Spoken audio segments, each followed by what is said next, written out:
નમસ્કાર, આપ જોઈ રહ્યા છો સ્પાર્ક ટુડે ન્યૂઝ। ડભોઈના તીર્થક્ષેત્ર કરનાળીના કુબેર ભંડારી મંદિર વિવાદ વચ્ચે ધારાસભ્ય શૈલેષ મહેતાએ મંદિરના કપાટ ખોલ્યા હતા।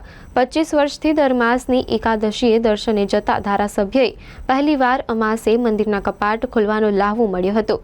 આજે મહત્વની શનિવારી અમાસ, હજારો ભક્તો દર્શને અમાસના દિવસે ઉમટી પડતા હોય છે।